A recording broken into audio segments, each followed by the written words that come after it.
gathering. You may feel hopeless, but I'll never let you go. Fly through the stratosphere and then I'll rip him screaming from your soul. Oh, we'll watch him fall. Now your clouds are all gone. Come and set your light through.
follow me when the sky starts to change. Yeah, we won't be afraid. We'll never be the same again.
screaming from your soul.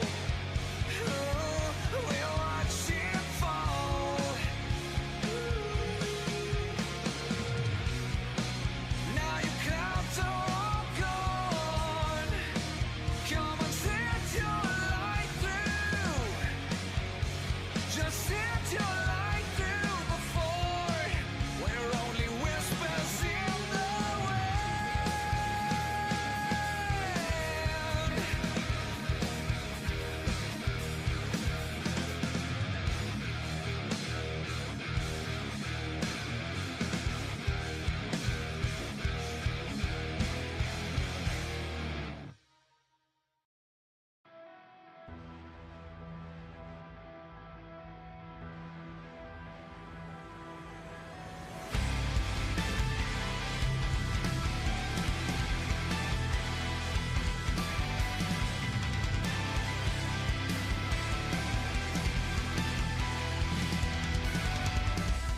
You can turn my world upside down, a rush like I've not felt before. I can trust myself. I need you to make it turn. I know.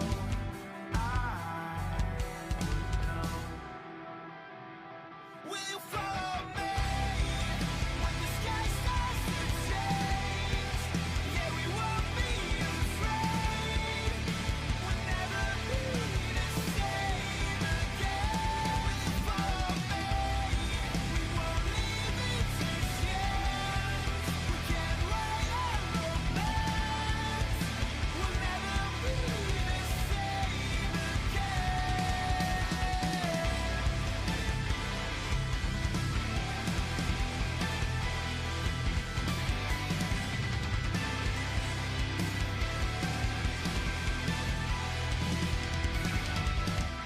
I could keep the light from drowning into darkness. You'd be my escape.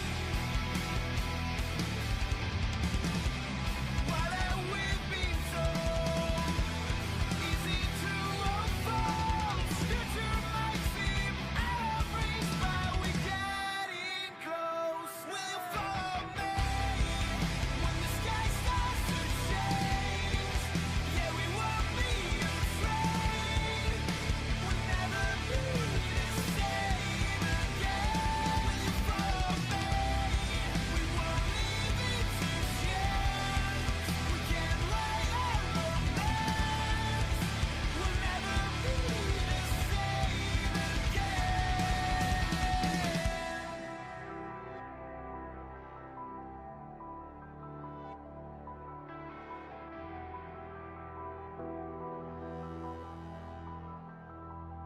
Will you follow me when the sky starts to change? Yeah, we won't be afraid. We'll never be the same again.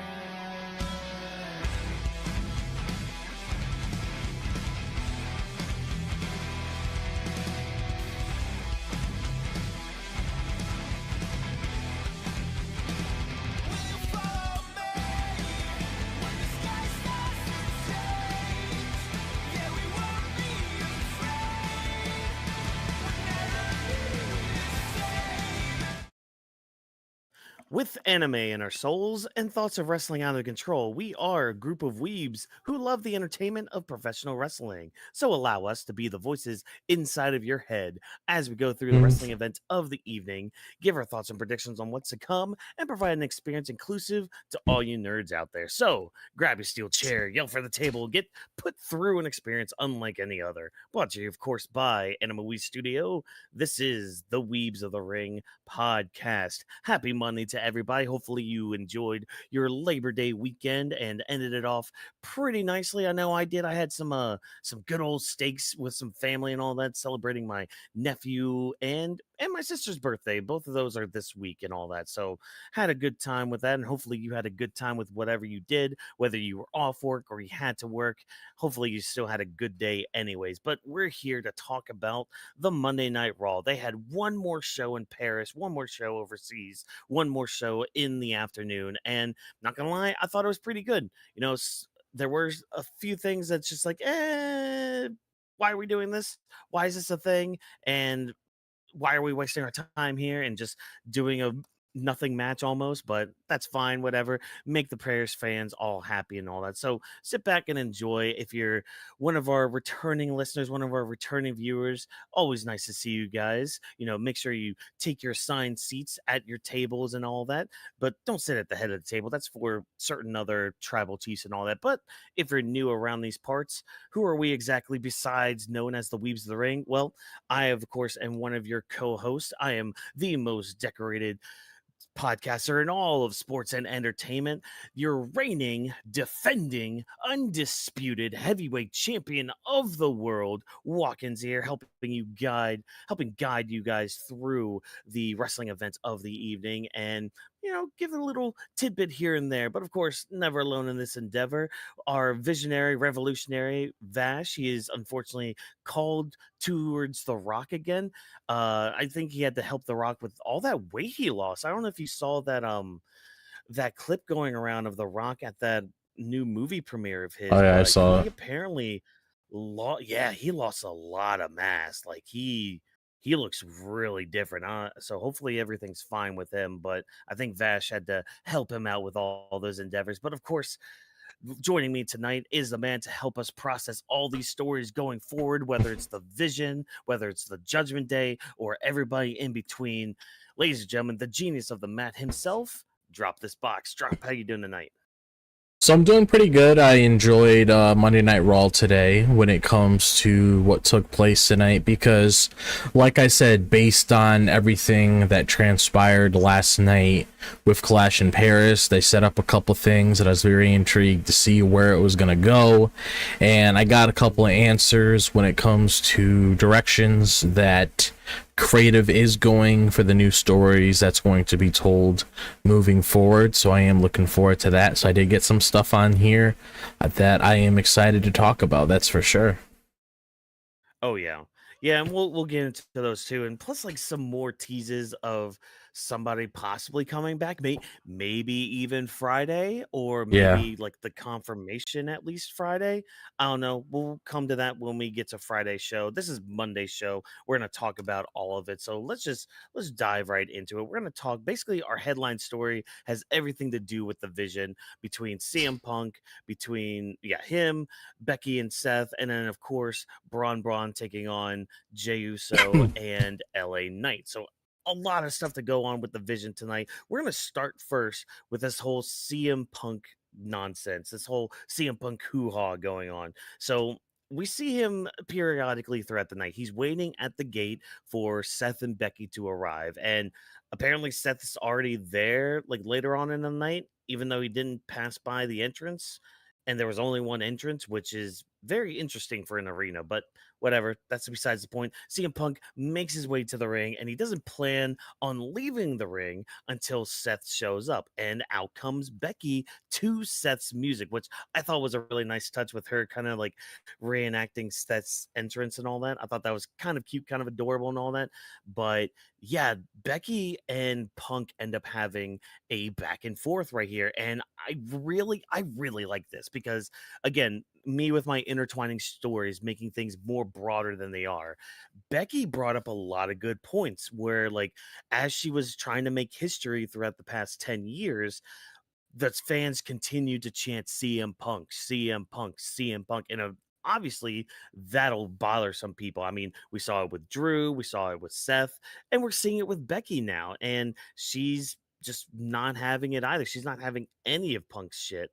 And so she's out here just to kind of talk down Punk and all that. And I like how Punk, he still kind of gives Becky her flowers, but even still, he hates Seth. He's got to get that little dig in there about Seth being a bum and all that. But out comes Seth just sauntering out. He kind of goads CM Punk to come out and like to the stage and all that, but Becky's kind of teasing him a little bit, kind of playfully, but kind of like being very annoying about it. And of course, when when Punk's about to leave the ring, Seth just leaves. He just leaves the building. He's gone out for the night.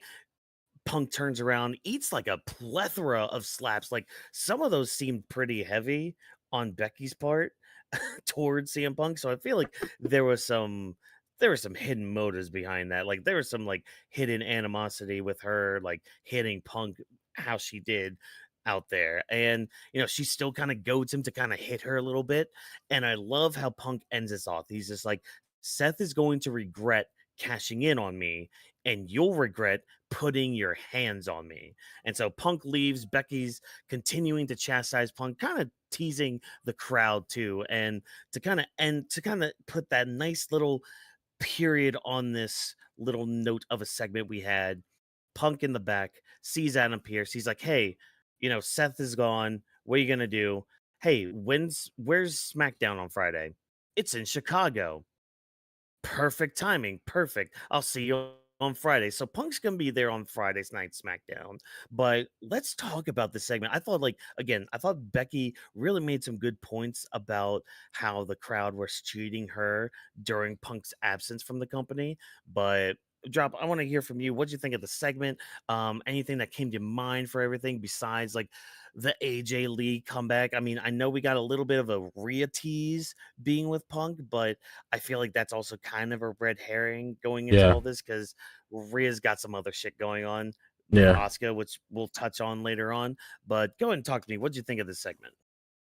So this was probably my favorite segment of the night because this is one of the things I was looking forward to, because like we saw towards the end of Clash in Paris, we saw that CM Punk was looking at the fan sign. He was scratching his head. We obviously had Becky Lynch joining the Vision, so that started sparking a lot of rumors online of what the next move is going to be, because a lot of people were thinking, Paul Heyman's taken out, Bronson Reed and Braun Breaker are gone, they're doing their own thing, who's really going to be there? And like I mentioned last night, Seth could have easily done it himself, because he even said, if I can't win this match, why am I even a champion? Which is a factual statement. You should be capable of winning matches on your own outside of, interference and everything.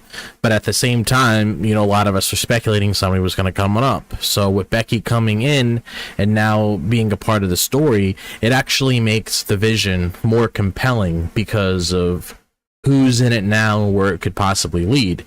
So we saw CM Punk come out, attempt to confront Seth Rollins, but he didn't really show up towards the end.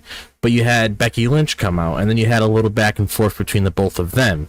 So we obviously know where this is going. And like you said, when CM Punk was backstage talking to Adam Pearce, mentioning about where SmackDown was, is going to be in Chicago. Obviously, CM Punk is from Chicago. They want to have him on the show. So already off the bat, with John Cena announced to be there, and you have CM Punk being there as well, SmackDown is looking to be a very good show.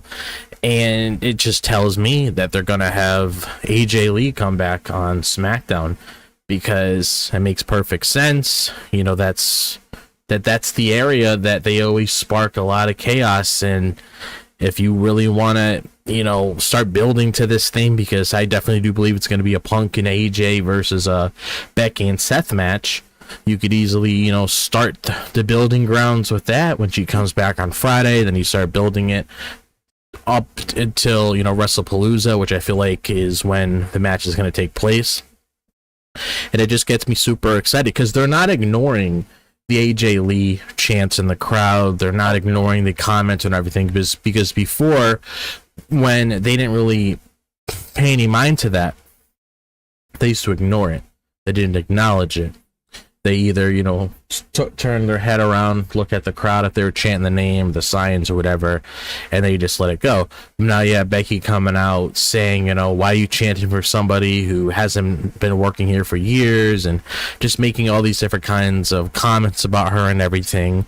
And then you have CM Punk say to her that you're going to regret putting your hands on me. Obviously, that means one thing. Obviously, he's not going to do it himself. So, AJ Lee's probably sitting at home watching all of this happen. So that's an easy opening for AJ, so she can play that part when it comes to going up against Becky. And AJ, just like CM Punk, is a great mic worker, and I'd argue and say she's one of the best mic workers in the women's division, because she's very good. Like, that's one thing her and her husband have in common. They're very good on the mic. Whenever they speak, you listen. That's just how it is with the both of them. So if you want to have interesting promo segments between these four, I mean, that's going to be entertaining in itself. And I'm just getting like super excited. Like, before I was like 80% sure last night, 20%. I'm not, I can't even say it. Like I'm at like a 99% that she's coming, and then that extra 1%. But I'm pretty sure she's coming, because like you said, Rhea is dealing with Asuka. We'll obviously touch on that later. But even with that in mind, there's no correlation there. Let's say if Rhea wasn't even doing anything. There's no correlation there when it comes to what's going on, so Rhea wouldn't even fit in there anyway. It would just be like, oh, okay, I need backup. You come in here. Because her and Becky don't really have as much history outside of that one match. Like, Becky won the Elimination Chamber. They had that match at WrestleMania, and that's it. There really isn't like this long rivalry between the two. It's not like it's Rhea Ripley and Liv Morgan that have history, or her and Io that have history, or her and Charlotte that have history. Her and Becky just had a match, so Yeah. that wouldn't even make any sense. So AJ Lee is, definitely coming, and I am super excited to see like how things are going to turn out with that, because they're very cocky right now. And outside of like the AJ Lee talk, because obviously, we could continue to talk more about it. I feel like they're doing it feels like they're doing a long gamer thing with CM Punk, because I am pretty confident now, based on the comments tonight, based on how much they're harping on you'll never be a champion, he's going to get that title back. I'm pretty confident in that. Definitely. He's more than I would say he might be the one to dethrone Seth, honestly, if I'm being honest. I feel like, I mean, that's where it's leading to. I mean, storyline wise, it kind of should be CM Punk at this point, like, because that's the thing. Seth has cost CM Punk this title on multiple occasions, at least from memory and all that. And plus, like, they've always been so intertwined when it comes to the world title. I mean, there was that moment with like Seth, I think it was like Seth and Drew, or no, I think it was Seth and shoot, what's his name? Damian Priest, I think. I don't know. It was some weird match that was going on where Seth did get in CM Punk's face about like getting in the way of his match and all that. So these two have been in this title picture, at least around it, like towards each other for the better part of, gosh, since that title's been inception, I want to say. Which is crazy to think about too, because that title's like about 2 years old now. Yeah, a little over 2 years old now. So yeah, they've definitely got some history with it, and yeah, it probably should be Punk that takes the title from Seth, just because of storyline wise and all that, and yeah, getting that feel good moment and all that. Now, I guess my question here is, do you see? It's weird because it's like you would think you would get the return like at a bigger show, but do you think we actually get the AJ Lee return Friday, or is it just going to be like a Punk coming back and be like, hey, I talked to my wife and she's coming back at WrestlePalooza? Because like the way I at least imagine AJ Lee coming back is to kind of come back and help Punk in a way, because I don't think Seth and Becky are going to be there on Friday night, or at least I haven't heard anything of them showing up Friday night for that Chicago show. I guess it all depends, because they could easily have her show up at the pay-per-view, or if they want to start building more into the story outside of her just showing up at the pay-per-view, they could have her return on Friday. She can be involved with Punk with promo segments with Seth and Becky, and then they can have their match at WrestlePalooza, at least to have some substance there outside of, just walking in and then, having her big moment and everything, because like I feel like she'll still get a big reaction just because people have been waiting for years for her to come back. They're in Chicago territory. That's her turf because she's Punk's wife, pretty much. Yeah. So it's like, I feel like they could easily do it tonight. There was part of me thinking it was going to happen tonight. I'm not going to lie. But then once I can see that. But then once he mentions the thing in Chicago, like, I feel like it's not going to be one of those typical things where he just sits down and talks, or, you know, him and John are buddy and they go and tag team against someone else, whatever, because obviously they're both doing their own thing, so that's not going to really happen. Yeah. So I feel like I'll say like there's like a 50-50 chance she could come back on Friday. I mean, if it was up to me, I would have her come back before the pay-per-view, only because she's pretty much Punk at this point, where no matter where he goes, he gets a reaction. So no matter where she goes, she's going to be getting reactions. But I just want to see, like, if she were to come back on Friday, I would want to see, like, her and Punk getting involved with Becky and Seth, like, promo-wise. So then once they put the whole video package together, you can see it. Yeah.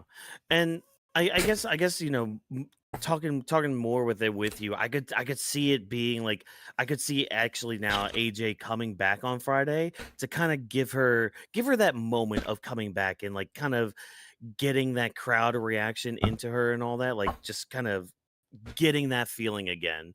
And then starting Monday we can start doing like the physicality part of everything.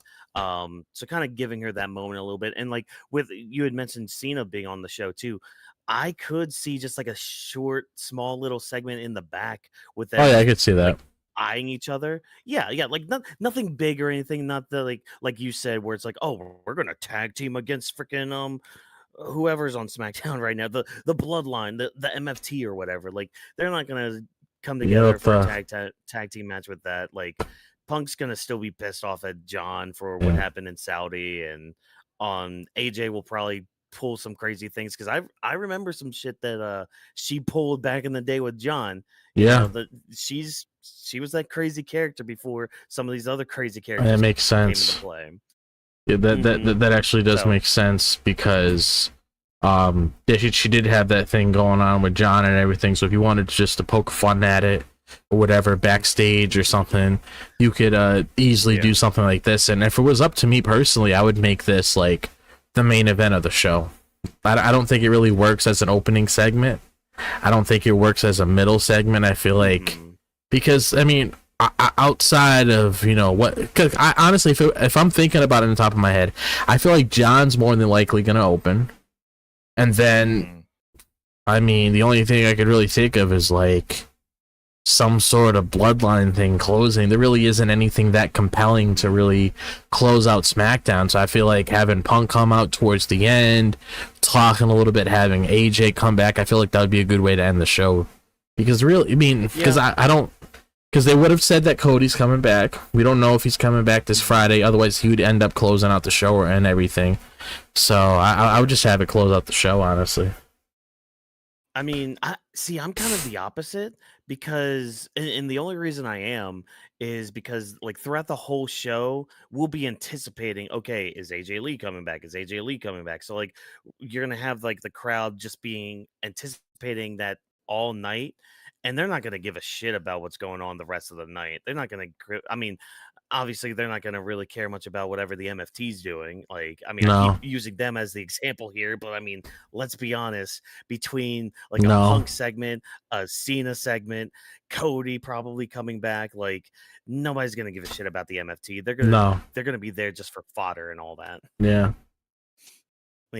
So I would almost open it with Punk and AJ Lee coming back, just so we can have like some of those little moments that like we had talked about, like, you know, like with John or like with any other like stars on there, or hell, maybe somebody can confront AJ and all that. I mean, I'm trying to think of who else is still around that's on SmackDown that was around at that time. Maybe did AJ and Charlotte ever interact? I can't recall. I don't know if that was after AJ and Punk had left the company. No. Yeah. Okay. because All right. So I mean, yeah. the only interaction that I know of that Charlotte had with that Divas title is when she took it off of Nikki Bella, if I'm not mistaken. Mm-hmm. I'm Yeah. pretty It was like the Nikki Bella stuff, the Paige stuff. yeah, That was pretty much it. yeah. I don't think At least she's around that era. yeah, because I'm googling it right now. I see a lot more stuff with Mhm. like Charlotte and Nikki Bella, and Okay. they haven't had any interaction. No, the another thing I saw going on the timeline is that Becky brought up AJ Lee in her book saying that she was trying to reach out to get her attention, but she wasn't really paying attention to her too. So that's circulating on the internet too. So I mean, it seems like both of them have issues looking up to their idols for whatever reason. Yeah. All right. All right.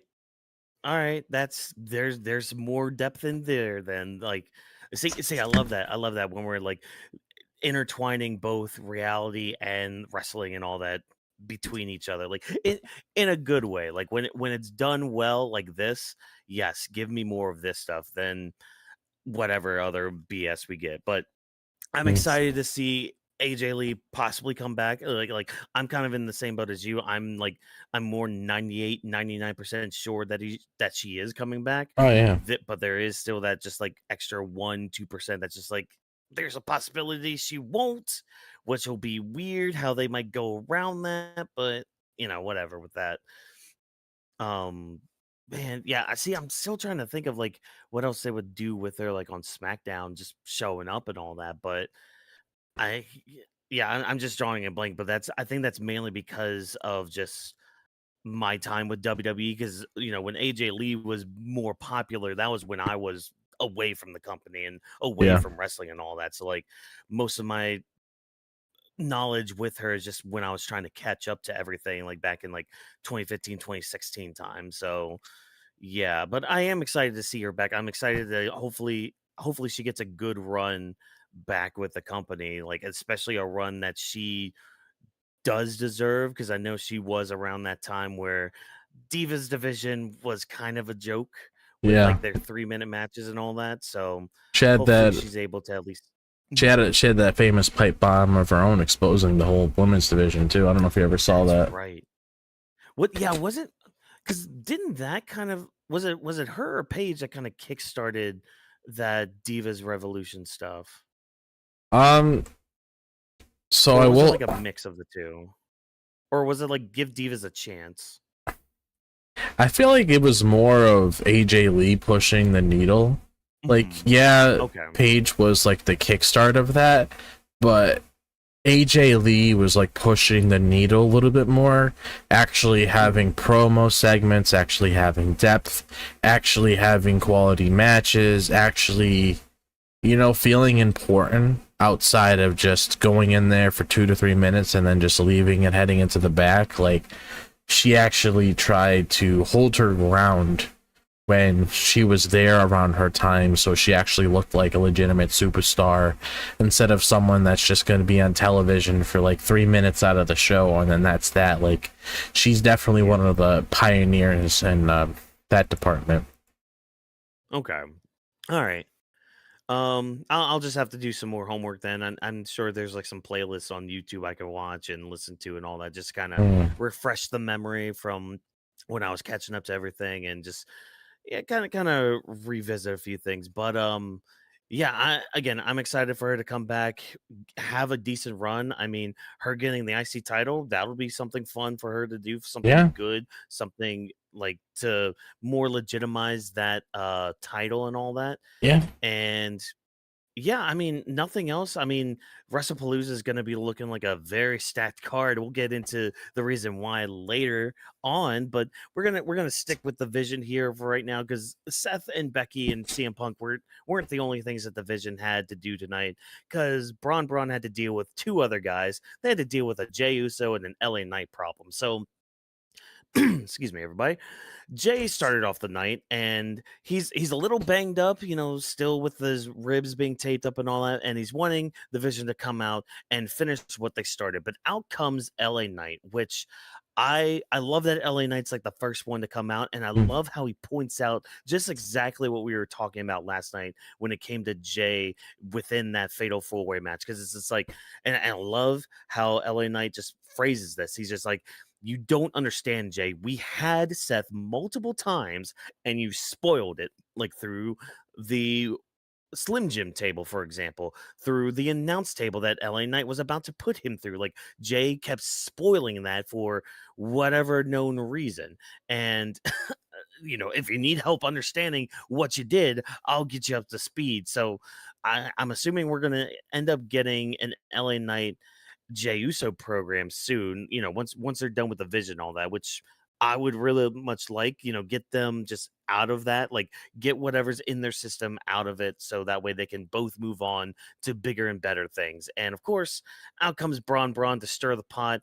Everyone should be concerned that Heyman's in the hospital along with Roman Reigns, mind you, because now the vision is unleashed and all that. So the dogs are ready to pounce. Bronson Reed had an interesting quote here of saying that Jay is all yeet, no skeet. Not sure what he meant by that, but you do you, Bronson Reed, and all that. So hey, guess what, everybody? These 4 people, they're gonna be in a tag team match in the main event. Who'd have thunk that was gonna happen? Yeah, so let's start with the segment first. What did you think of the segment, especially between Jay and LA Knight? Like maybe a possible program between those two, but of course them teaming up to go against Bron almost yet again. I mean, I feel like we're getting into that territory we were in. Yeah. Like I think it was like 2023, where it's just like, okay, we have these set number of players. Let's move them around to face off against each other, but they're all going to be the same ones. Like, oh, here's Kevin Owens and Sami Zayn against Finn Balor and Damian Priest. Kevin and Sami Zayn versus Finn Balor and Dominik Mysterio. Cody Rhodes and Sami Zayn versus Damian Priest and Dominik Mysterio. I could go on and on and on like that. It seems like we're getting into the same cycle right now with the vision. But what do you think of this segment first? We'll start with this because I thought it was a strong opening segment with all parties involved, especially with Jay and LA Knight. That kind of has my teeth more, my appetite kind of being wet. I need it. I want that feud really badly. I don't care who's a heel, who's a face. Just give me that feud for a bit. Yeah. But go ahead and talk to me. Yeah, I feel like eventually when that program comes off, like they could just be themselves because they basically LA Knight, even though he's a face, he still seems like the same person anyway. But yeah, like I felt the same thing like when I saw Jey Uso and LA Knight like open up the show and everything.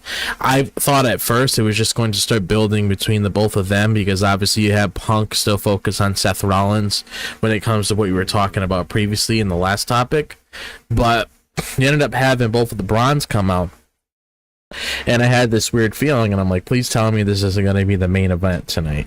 And then look what happens. It ends up being the main event. We have the same players going up against each other. And I feel like, honestly, it takes me out of it a little bit, if I'm being perfectly honest, because it's like, we've seen it so much, I expect the same result. So it's like, how am I supposed to get hooked on it? Like, there wasn't really anything that popped out at me tonight, if I'm being honest.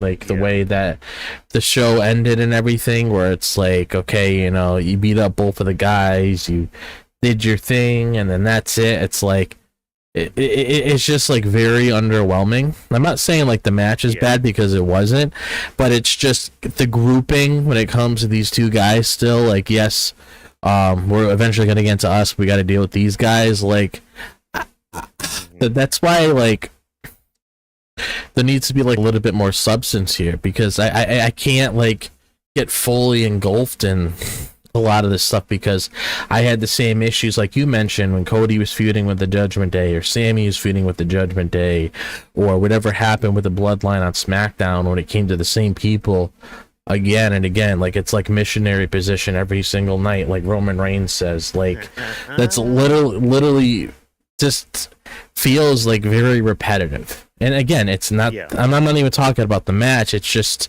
I kind of wish there was like a little bit more things that you could do Like, Yeah. do something a little bit more to stand out, because if I can already expect what to expect before I get to the end of the finish line, how is that enjoyable for me? Yeah. Yeah. And I mean, at least they're, I guess kind of going into the match, because like the match itself was fine. It was Oh pretty yeah, good. Like yeah, it wasn't completely like the cookie cutter tag team main event we get with yeah. WWE, because it did feel a little bit more brutal, a little bit Oh more yeah. more like a war kind of thing. So I did at least appreciate that. Plus, with Jay and LA Knight still selling from last night, thank you for that, because you had LA Knight with like the black tape, you had Jay with like the rib cage tape and all that. Like, thank you for selling that and everything. But I mean, at least we're adding Jimmy to this, which it seems like he's like the guy that we just throw into a feud to kind of add something to. Because I mean, on SmackDown, he's kind of helping Jacob Fatu when it comes to Solo and all that. So does this mean Jimmy's going to be on Raw? Because like, I'm sure Oh you yeah, that's heard right. Jay at the That's end right. I forgot to there mention that. saying, There's the one "Oh thing I yeah, forgot to yeah." mention, Jimmy. Yeah, no, it's fine. It's fine. We were all leading towards it, Yeah, because that's the thing. It's like at least we're adding something new here, which is fine. We're yeah, adding another body. Cool, great. Usos returning, because I mean we have Jay at the end being like, "I need you. I can't do it." So it's like yeah. Jay realizing, okay, I need some help. I need the help from my family, because I can fully. Well, not fully trust, because we all know what happened with the bloodline, but I can at least trust my family a little bit more than somebody like LA Knight. Oh yeah. But hey, at least Bron won the match. Like I'll say that. Like at least they won before they did the post match beatdown. So I'll give them that and all that. But yeah, at least the match was good, and we are adding Jimmy to it, so that's at least another thing. But hopefully, it doesn't get too much more repetitive than it already feels. Now, I guess my question with this is, because like, where does that leave everything that's on SmackDown now? Because like, if Jimmy's gonna be helping Jay, does that mean he's going to be on Raw now? Like, because that's the thing, that we don't have like these forbidden doors or like these closed doors when it comes to Raw and SmackDown talent. It's more of just like a revolving door. Hmm. Um, so I guess, I mean, with Jimmy on Raw, like where does that leave the whole stuff with like Jacob Fatu and all that? Like, where do we go when it comes to that? Like, da- dare I say this? What if next week, or like in the coming weeks, what if Jacob Fatu ends up being on Raw? I'm okay with it. He needs a fresh grain of. He needs a new scenery. So, I wouldn't be opposed to it at all. I would actually be completely okay with that, especially with the competitors that you have on there, because I feel like he's already went through a lot of people on SmackDown as it is. So there really isn't anyone else for him to really go up against, because he pretty much Yeah. did it all on there. So yeah, I wouldn't be opposed to that, especially like if you look at it the way it is, where it's like, I mean, yeah, technically you got Jimmy, Jay, and LA Knight, but Jacob Fatu could easily factor into that, especially if they ever add like another male member to the group. Then you could potentially, dive into that. And Jimmy has connections. That was the one thing I forgot about that you brought it up. I forgot that Jimmy came out towards the end, but it's like, yeah, I mean, the way you look at it now, I mean, just put the Usos back together, like. Yeah. They could still go. I mean, See that's the example of like the difference of like last night, because it's like when we talked about Street Profits, it's like sure they could still be together, but at the same time, I don't know what else they could really accomplish, because they just failed so many times. But at least with Jimmy and Jay, they both went through different character arcs. They grew a little bit, so you could easily still have them together, and they could still do like solo guy stuff every so often by themselves whenever they have an opening. So like it's like I feel more confident with that, but it's like getting the group back together with them, and then having Jimmy now go up against the Vision as well. I mean, that's something to take in account.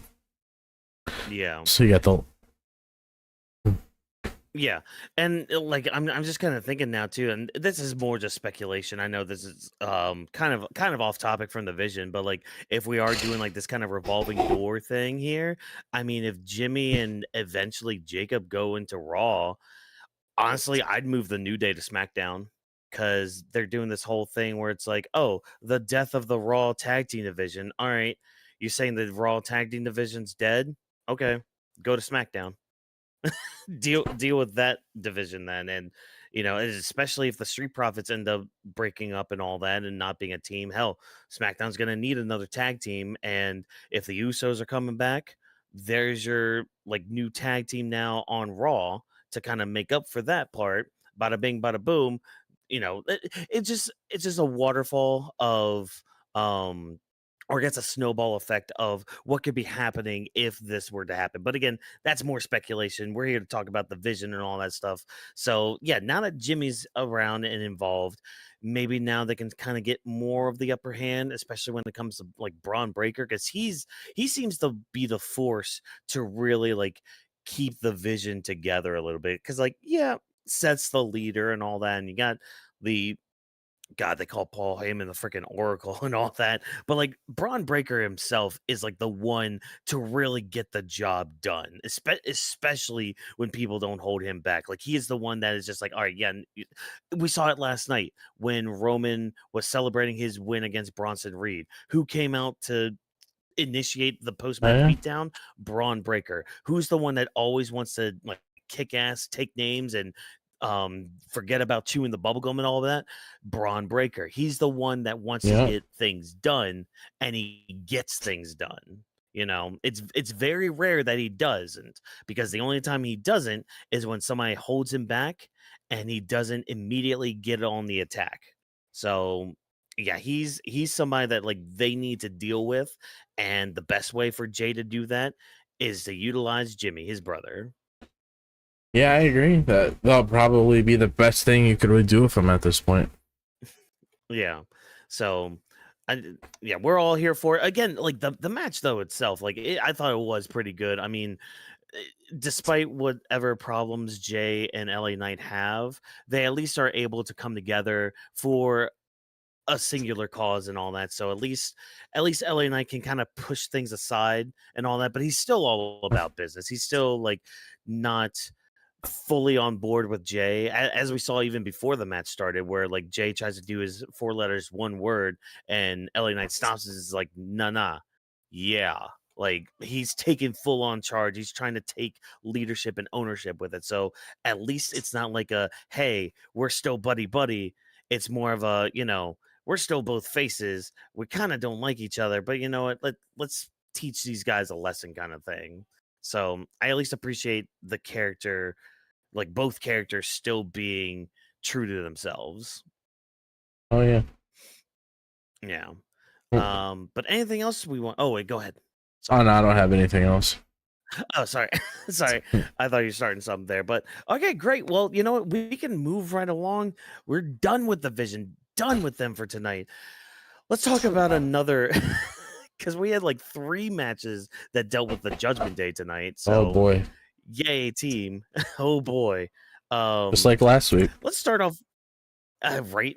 Like, man, the Judgment Day is just everywhere. And I have a comment, but I'm gonna save that for the Finn Balor Dragon Lee Oh yeah. match. Let's start first with something that has a little bit more substance to it.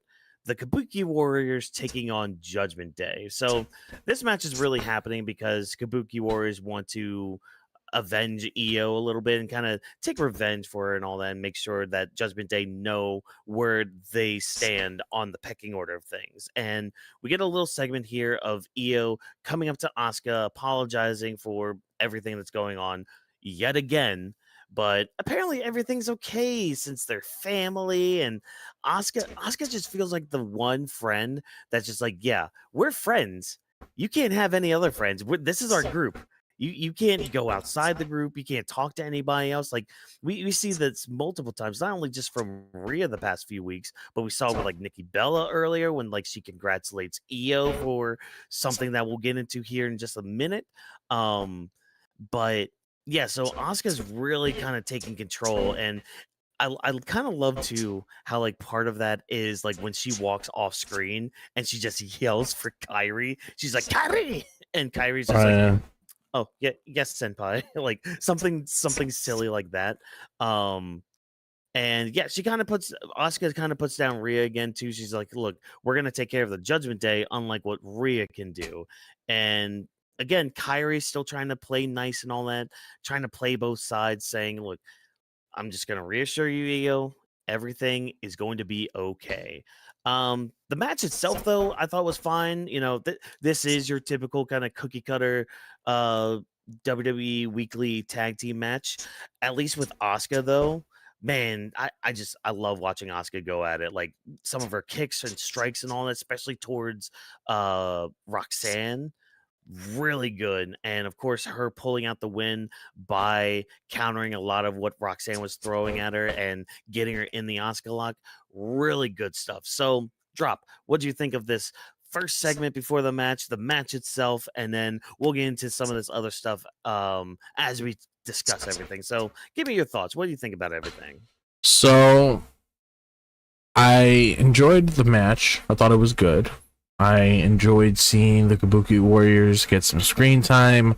I enjoyed to see how well they mixed together in terms of how Kyrie was able to get some good offense, how Asuka was able to get some moments to shine, how Roxanne was really able to show out within that match, which was one of the things I was really hoping for, and she did. So I do like that.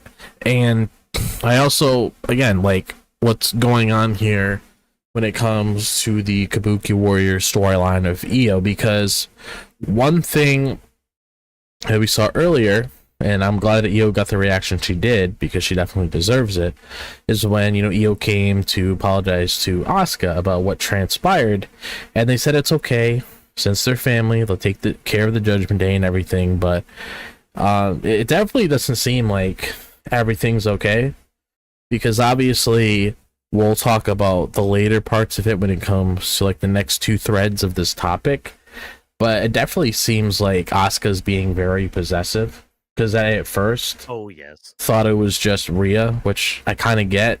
At the same time, I don't, because it's not right, but I get the whole Rhea thing because of history and everything, and you know what transpired with that.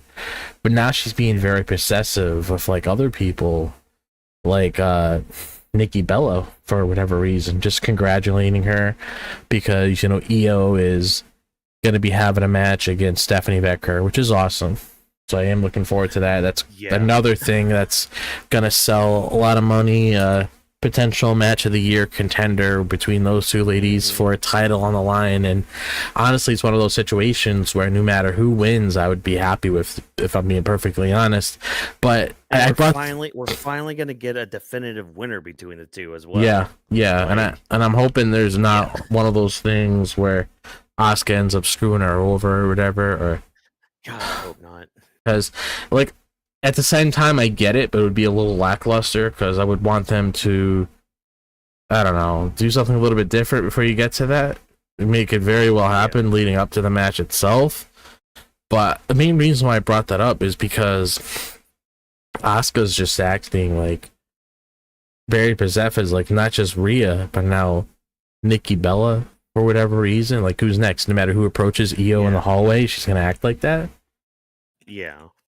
Yeah, it's very weird. Very weird behavior from somebody, showing like that possessiveness. I'm glad you use that word with Asuka, because that's kind of what she's being right now, is being very possessive with her friends, like making sure they don't go too far away, and like kind of being being very controlling towards them. And I mean, good on Asuka too, because like she kind of has the aura to back it up.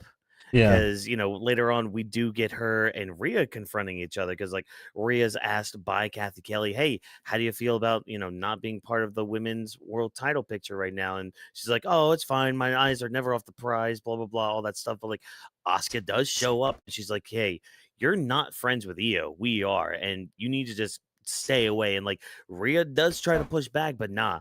Asuka, you know, she pulls her, you know, typical phrases of like, oh, nobody's ready for Asuka. But I love how she's like, I will push anyone.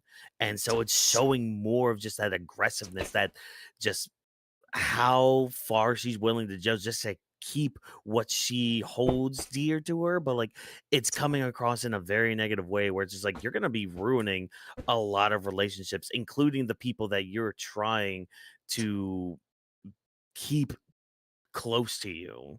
Yeah. And yeah, it's not gonna end good for you, Asuka. Mainly with your relationships. Like again, her being more aggressive, I love, because I love aggressive Asuka. And I mean, it seems like if we're gonna be getting a program with her and Rhea, yes, please. Like, give me all of Oh that. yeah. Give me them just like going all at each other. I mean, the striking ability of Asuka with the power of Rhea, like that's just that's just money right there. I mean, we talk about Io and Stephanie Vaquer, like, you know, that's a money match right there that we're already getting. Oh yeah. But Asuka and Rhea, oh my god, that's gonna be some top tier stuff right there. Like Oh yeah. we're gonna need another evolution Yeah. for all this. Yeah. Who knows? I might even put that on the card too. Yeah, hell yeah. I mean, WrestlePalooza. I mean, see, that's the other thing too. They're going like, up against you it. look at I wouldn't be surprised. Is it going up against All Out? So they might. yeah, well, like that's the thing when we sit here and look at it and what's been rumored for the show, for example. So like let's just break it down real quick. So we've already got announced Io versus Stephanie Vaquer. It's Yeah. already going to be a banger. Yeah. There's the possibility of AJ Lee and CM Punk taking on Seth Rollins and Becky Lynch. Yeah. Already money right there. John probably has a match. John and Brock has been rumored for WrestlePalooza. Yeah. So Cody there's and- those three. Cody and Drew potentially. So there's four top tier matches right there for this card going up against All Out. Like you want to add Asuka and Rhea to it, and hell, you know what? I'll even up the ante with it. Make it something like a cage match or something. Yeah. Like give it a stipulation with it. Like you do that. Oh, you're gonna be in for a good night of wrestling, and already that's 5 matches. That's your 5-match card right there, WWE. You can add anything else you want to it. You know, you can add a tag match to it or whatever. Like they've got a potential to really have a good card to go up against All Out, and see, this is the great thing about competition, because competition can bring out the best in everybody. And you know, say what you want about counter programming or whatever, but like it's moments like these, because and I don't know what we're going to be getting for All Out either, but I'm already planning like to have both screens going right now. Like I'm gonna have WWE on my TV. I'm gonna have AEW on my iPad. I'm gonna be watching both of them, going back and forth. And I mean, don't be surprised, people, if we end up having like another show like we did when like the weekend of Evolution. Oh, yeah, where we had like where we had like Saturday's main event, All In, a little. We kind of talked about NXT that day, but like it was mainly those other two. Like, don't be surprised if we have a show like that again. So far, AEW only has Copeland and Cage against FTR. Mm-hmm. Okay, and I think possibly we're getting Darby Allin and John Moxley. Oh yeah, which you know, get your sick bags ready for that one, especially after that one spot they did. But that's AEW talk. Yeah. We're here with WWE. So it's kind of circling back to all of this. So like, yeah, Asuka here. Yeah, her character is getting very interesting with all this, and it's getting a lot of depth added to it. And because again, like you had pointed out, it's not just Rhea, it's gonna be all these other people. Like I could see where if it's Stephanie Vaquer and Io in the ring and they give a little like handshake, or even before then, like they're supposed to be having a contract signing, I think, next week, right? Yes. Yeah, so I could actually see like the Kabuki Warriors kind of getting involved with that, and Asuka kind of getting in Stephanie's face with everything, and Io kind of trying to shove her off and all that. Like, I could see that being the next step here with everything. And I mean, I know you feared about them interfering in the match, but that could be a little seed planted for that, Oh, no, I which, wouldn't be I mean, surprised. I'm with you. I would, yeah, yeah, like, I wouldn't be surprised, and I'm with you too, where it's just like, I would rather this match not have interference, but WWE and their cinema, yeah, that's gonna They be a love thing. it. Oh yeah, they love it. Isn't that great, everybody? For all you cinema nights out there. Um, yeah, I'm just excited, man. It's just so exciting to just see these stories kind of play out and all that, and we're getting good matches too with everything.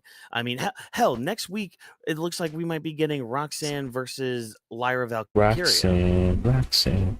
Yeah. Roxanne, I love that. Man, so, and I mean that's just a little quick Oh, little we got stop there. We'll Bailey talk more tease about too. that. We did get the Bailey tease too, through Adam Pearce, but I think we'll touch more on that next week when we get the actual match and Yeah. get more involvement with Bailey and all that. But I'm just glad that Lyra's gonna be back wrestling again, because she hasn't wrestled since SummerSlam. I think Yeah, that was the last right? match that. Yeah, that was the last match Lyra had. Yeah, I think. Yeah, it's the last match that she had. I hope she's been doing some reps like on these. Oh yeah, she has. Yeah. I can definitely tell you that, because she works out a lot on stream. Like, that girl does a lot of workouts. Okay, good. Yeah, because I always worry whenever they take talent off like that, where they're not on weekly TV too much. Like Stephanie Vaquer, for example. But I'm pretty sure that they're both, doing some of these like house shows and all that. So, Oh yeah. Cool, neat, awesome. Anything else you wanted to add with all of this? I mean, again, like, this isn't the only time we're going to be talking about the Judgment Day tonight, but this is mainly like the women's side of the Judgment Day. So, anything else you wanted to add, like on their end, on the Kabuki Warriors end, anything that pops into your mind before we move on?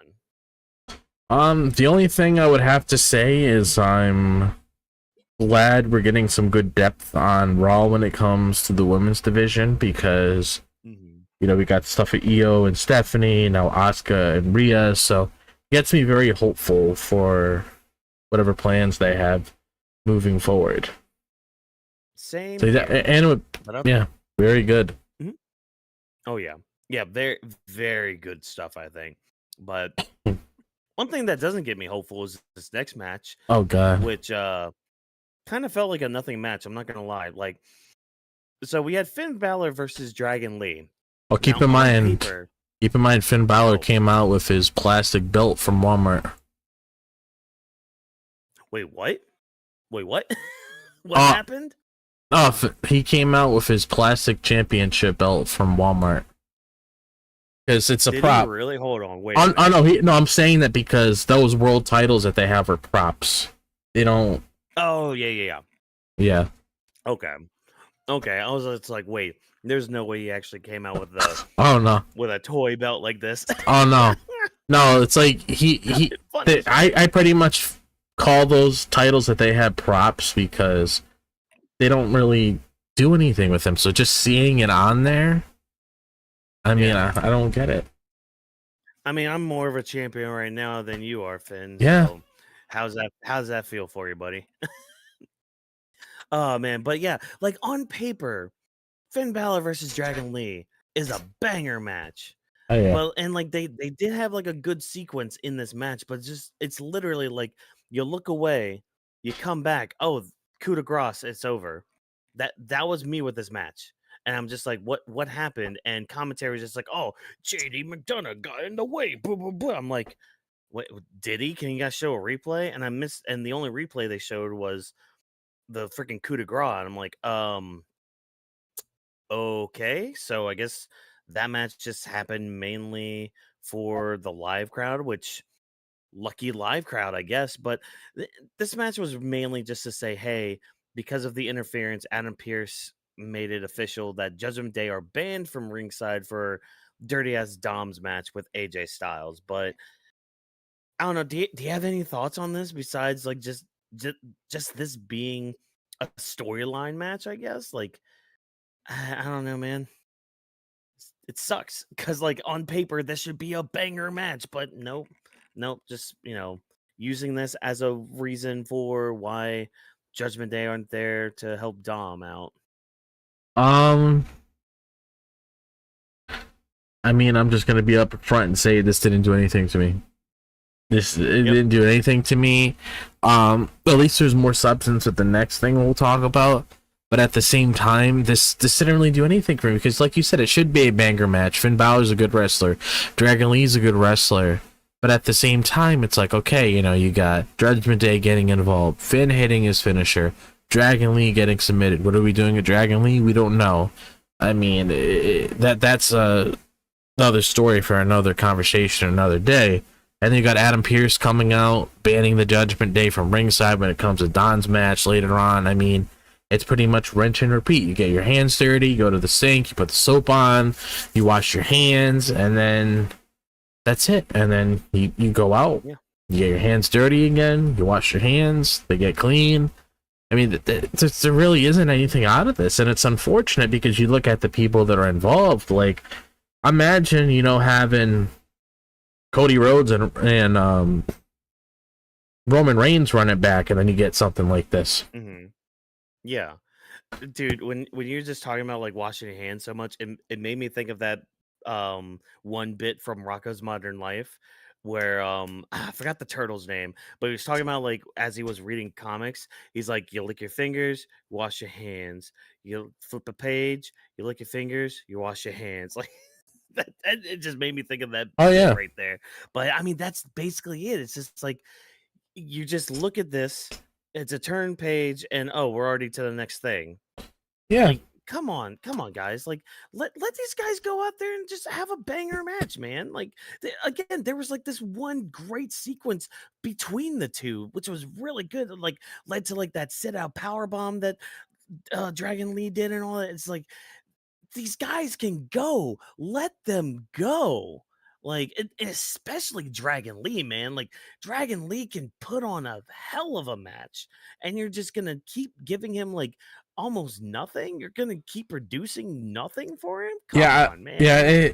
And I feel bad for people that are fans of Dragon Lee. Like, yes, I like Dragon Lee and everything, but I might not be like as high on him as a lot of other people. But for people who really wanted to see something out of this guy, they can't really see anything out of this guy because he's not being portrayed well on television. He's being treated like a jobber at times, and it's unfortunate because people have seen what he's capable of doing. I mean, I don't know why they structure things the way they do. I really don't. But again, this match was mainly just to be like, hey, Judgment Day, you're banned from ringside for Dom's match, which Dom's match against AJ Styles for his Intercontinental title. Oh boy. Yeah. Oh boy. So all right, I'm gonna preface this by saying I thought this match was really good, especially from Dom's side. And I'm glad Michael Cole of all people really gave Dom his flowers here because like Dom was kind of on top for the majority of this match. Like he kept Surprisingly, yeah. stopping AJ from gaining momentum and all that. And so really kudos to Dom for being such a good talent, such a good wrestler in that aspect of it. But I mean, AJ, he still had answers for everything that Dom could throw out. So, like, a really good back and forth between the guys. And there was the one moment with, like, the Styles Clash where, Dom's foot ended up being on the rope and all that. A nasty brain buster from AJ. Like, Dom was, like, planted on top of his head. I was like, damn, I hope Dom's okay after that. And as AJ's trying to go up for that phenomenal forearm, the referee's back's turned and Dom's like holding on to him. And out comes El Grande Americano. Snore. Interfere. Yeah. Oh my gosh.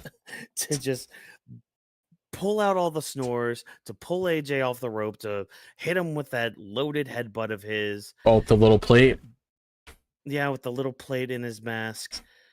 Dom hits the frog splash. 1, 2, 3. Like, okay, so I ran a poll on our Twitter, which if you're not following us on Twitter, what's wrong with you? Go follow us.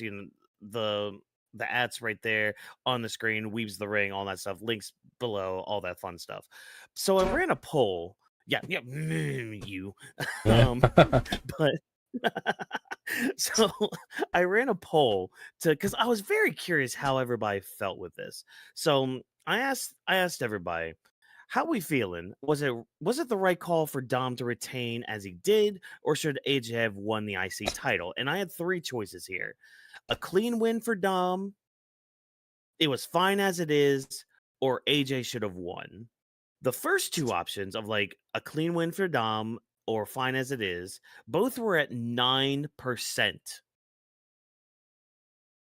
A whopping 82% of people who voted on this poll said AJ should have won the IC title here. And part of me does agree with that. I think there is a part of me that's just like, AJ really should have won this match here, especially if Dom's going to be going for that AAA mega title and possibly taking that from Vikingo. Like, but I guess they're going to be doing like a double champion thing with Dom, which okay, I guess. But man, it's just you had a good opportunity to like really freshen up your mid card title scene, and you decide to just ruin it more with El Grande Americano helping Dom here. And like, what's the end goal with Dom and El Grande Americano here? Like, is it just so El Grande Americano can get a title match with Dom for the IC title? And if that's the case, does that mean El Grande Americano is going to win that IC title? Which I don't know how I feel about that, but I mean, again, that's all about execution when it comes to that little story going on. I really don't know, man. Like, I feel like me personally, if Dom was going to win, I would rather him have done it on his own. Yeah. Kind of like how he did with like that first match with AJ, where like his boot got loose and all that. Like, it's still like in a cheating way, sure, because that's Dom. He's a heel and all that stuff. So yeah, he should cheat to win in a match like this. But yeah, I would have figured he would have at least done this on his own. But to add El Grande Americano to it again, it's just like, come on, man, what are we doing here? Can we do something Yeah, different? Can we do something like, I don't know, man. it's just, And it sucks. The match itself was so good. Sorry, yeah. sorry. Oh I no, don't it's interrupt fine. you again. It's just like the match was really good, man. It's just like, it's just that wet fart of El Grande Americano. But sorry, go ahead, drop. Tell me how you feel about everything. Oh no, I agree with everything you said. It's just rinse and repeat with El Grande Americano. Like, they need to find something to do with that steel plate thing, because the fact that hasn't been like called out, or something hasn't been used to like go against that or whatever, is very, very surprising, because this has been going on for like a good amount of time now. And it's like, I mean, I had this weird suspicion in the back of my head where I'm like, okay, you got the Judgment Day band. We had this whole thing of Dom and El Grande Americano being teased. Is he going to help him out with matches and everything? Yes, it did. There's a part of me that was hoping that because Dom was taking so long to hit the frog splash, that AJ was going to kick out and then he was going to be able to win the match itself, because it's like, this is the same problem. This is the same problem I had with Finn and JD McDonough when it comes to the tag titles. They just walk around with it like it's a prop. With Dom, sure, he has matches here and there, but at the same time, it also feels like a prop around him as well, because it doesn't really seem like he's doing anything significant with it. There's nothing that really like pops out at me, and it's like, holy shit, Dom's doing a lot of things with this title. It's like, but for the most part, he doesn't want to get involved in like any of these matches that he gets assigned to do. So it's like, why am I even here, following this journey of him as champion if nothing isn't going to really progress? Because the whole story with Judgment Day really is like the group itself, not even the titles, because it's like you took the titles away from Raquel and Roxanne. They don't feel any different than they were before, and I feel like you would probably feel the exact same way too when it comes to these three other guys losing their titles too, because I wanted AJ to win. I wanted him to, you know, have a shot at like doing something a little bit more for title, because it's been a couple years. And you already have Dom being a part of these big profile matches, and I don't want AJ Styles to keep getting involved if he's going to keep on losing. Like, I thought this right here was the perfect moment. They're in front of the right crowd. Yeah. And they just lost the ball with this. I'm not upset that like Dom is champion. It might sound like it by the way I'm talking about the whole situation at hand. But it's like I was expecting, you know, a little bit more out of this. Like I'm getting this. This is why like I'm getting tired of the El Grande Americano spots, because they're all the same. It's how I felt with Logan Paul and the brass knuckles. It's all the same. And now that I think about that, your hand has a plate in it when it comes to the surgery, guys. Why do you even need those brass knuckles now that I'm thinking about it? But it's like it's that added attack stat, you know? Like it's that plus 20 to your already 40 attack stat. Like, all right, cool, great. Yeah, but they really need to switch things up. Like I don't know what's going on with this. I don't know what this is trying to prove. I don't know how El Grande Americano is gonna feel if he was a part of Judgment Day. He would kind of feel a little bit awkward, if I'm being perfectly honest. Like, I don't know what the end goal with it is. Like, is he just his hitman, or like, you know, what's going on with this? Because the match was awesome. They both had good spots here and there, but it's like sometimes spots like that can take me out. I'm not like I don't want it to. Yeah. And it's not necessarily like, sure, I want an AJ to win, but you know, Dom retain, it is what it is. But the El Grande Americano spots. Yeah. And again, like, I mean, I'll say it again, too. Like, I would have much preferred a more crafty Dom in this scenario Same. to get one over on AJ. Because, again, like, that adds, like, just what you were saying with your complaints with, like, Dom holding the title. Because, like, yeah, he's defending it a hell of a lot more than Finn and JD. But, like, the evolution of Dom would be the craftiness of him and all that. Because, like, ever since WrestleMania, like, there was a moment there during like after WrestleMania 41 and all that where we thought Dom was going to be turning face here, but like we've barely had an inkling of that anymore. And like part of that face turn was him being more of like the cheeky cheater, and kind of like how Eddie was back when he like turned face and all that. Because like, yeah, he would cheat, you know, lie, cheat, and steal for some of his matches, but it was in a fun way. Like you would think Dom would have started evolving into that, because again, he dominated most of this match. Like he had AJ's number in a lot of different places. It's just, yeah, like you said, it gets a little tiring when we get these interferences and all that. Like just do something different, man. Like you have all these writers, like you have these writers rooms, which, you know, we can mention WWE Unreal, you know, as real as that can be or is or whatever. Like you still have multiple writers involved in each segment, in each like person's story and all that. How is it that you can have like 4 to 5 people in that room and not come up with something different, something just more innovative than what we get and all that? Because like, yeah, it just gets so tiring getting the same kind of interference, because like then you start thinking, oh, this is just like Jinder Mahal with the freaking Singh brothers or whatever, Oh God. or the Bloodline with, you know, the Usos constantly coming out, the Vision currently, you know. I mean, I know they're not interfering too much with Seth's matches, but I mean the same concept's still there. It's like you're doing all this same shit, just do something different, man. Like show some sort of forward progression, some sort of like evolution in a character, other than, oh, I'm just gonna use this other guy then. Because like literally, it's the same thing we got last night from the Fatal 4-Way match, where it's like, oh, the Vision banned from ringside, banned from the building. Who's gonna help Seth win? Somebody we didn't expect. Judgment Day banned from ringside. Who's gonna help Dom? Somebody we quote unquote didn't expect, who's not part of the Judgment Day. Blah blah blah. Like, God, just do something different, man. It shouldn't be that hard. Like, It shouldn't. literally, we sit here, like me and Drop here. We're not, you know, we're not college educated writers and all that. Like we haven't written for TV shows or anything, but we've consumed the product enough to be like, okay, we could do this, we could do that, maybe try this, maybe try that. Because that's the thing. Like, even if you try something, I can applaud trying something. I can applaud at least you being like, you know what, let's try this. If it sticks, it sticks. If it doesn't, it doesn't. That's fine. I am more than happy with you at least trying something.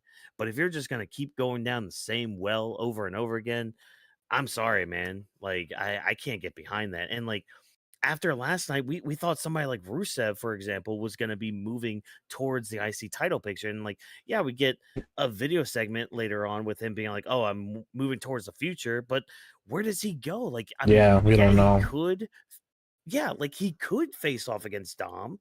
That would be fine. That would be cool. But like, eh, I don't know, man. It's not something I can really sink my teeth into other than like him in an AJ program. Like it's just really weird, man. I don't understand why they just can't try a little harder, you know?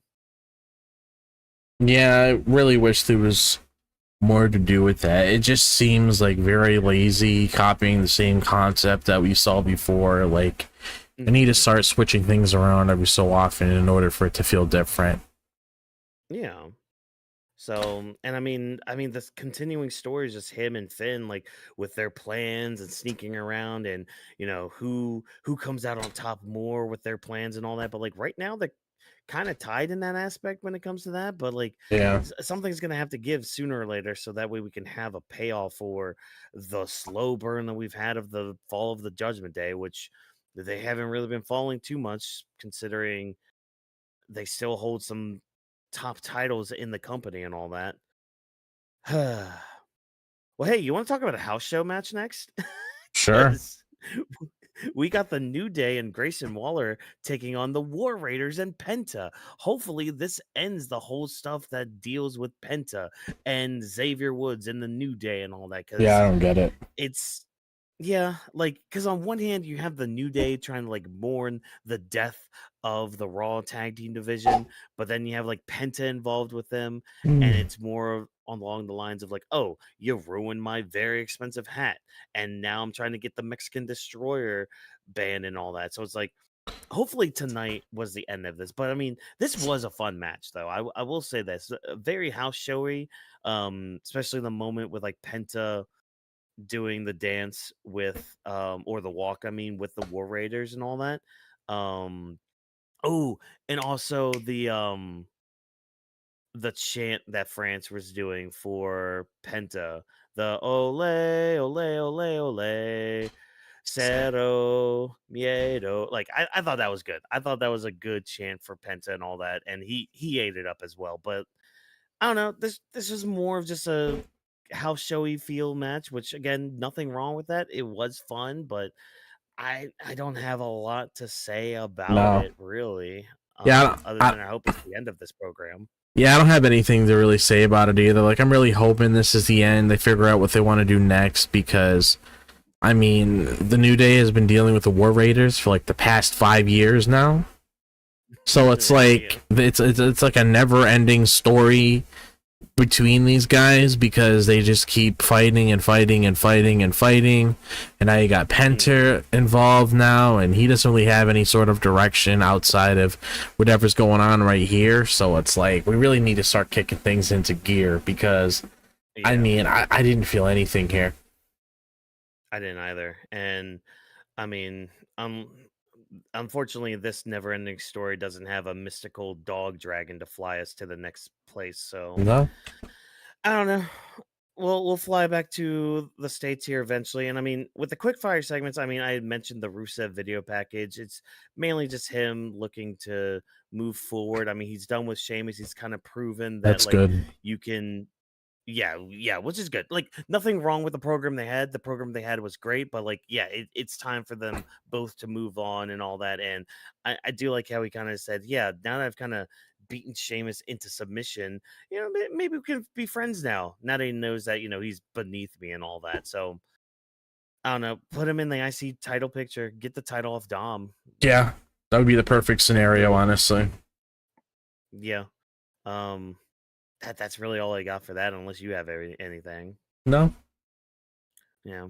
Yeah, so I mean, we'll kind of transition now to our final thoughts here. So again, despite some of the last segments here that we talked about, with like the New Day, the Rusev stuff, the Judgment Day stuff, I did think this was a really good Raw. We Oh did have yeah. some good storyline progressions when it came to like the Vision stuff, with Jimmy coming to the aid of Jay and all that, everything to do with like Asuka and EO situation going on. I thought is still really good. A really good deep dive into some character work with Asuka, mainly Asuka, and a little bit of Rhea too, but not too much this week. And yeah, just when it comes to the Judgment Day, just do a little bit more. Like, just actually let it be known that you Ugh. give a shit about them, because like this is a group that's been around since what 2022 they became a thing. It was Yeah. like 21 or 22. Yes. Around there. Yeah. Yeah, so like it's been like a little over 3 years now. So yeah, we're gonna have to do something with them. But yeah, I mean, even despite all that, I still was entertained by this Raw. I didn't feel like it dragged in many spots. I just, a few things were just kind of, it was just there for like background noise, I guess, or like just be like, all right, that was a match, neat. What about you, Drop? What did you think of Raw overall tonight? So I enjoyed Raw when it came to the certain elements that I saw within the show that stood out to me, like when it comes to the Punk stuff with Becky and Seth. That got me excited to see where everything is going, and I'm hoping we get more answers on Friday, because it seems like CM Punk's trying to hype up something pretty big on Friday, so I'm hoping it's what I think it is, so we can start building even more into that Mm-hmm. starting next week, because like I mentioned, I'm pretty confident she might return on Friday. I did say earlier it's like a 50-50, but I would, now sitting on it for a little bit, I would have her come back before the PLE and start building that program, so we can get used to seeing her on screen again and seeing her interact with like a whole new world, because it's a whole new world for AJ Lee once she comes back here compared to what she saw before. And you can either have her say some shit to the fucking New Day to like make some sense to them because of how they're treating Big E and whatever. But yeah, I enjoyed that part. Hoping we get something with the Vision like outside of that, because it seems like the Seth and Becky focused parts of the Vision is one more invested in than whatever's going on with the Bron. So hopefully we get some sort of thing with that. Like I stated earlier, I am looking forward to what's going on with the women's division.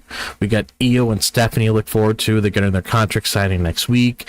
We got a program brewing between Asuka and Rhea, which is nice. So I am definitely looking forward to that. And yeah, it's basically like sums up my thoughts on how I felt about the show when it comes to things that really stood out to me that made it enjoyable. Great. Well, you know what?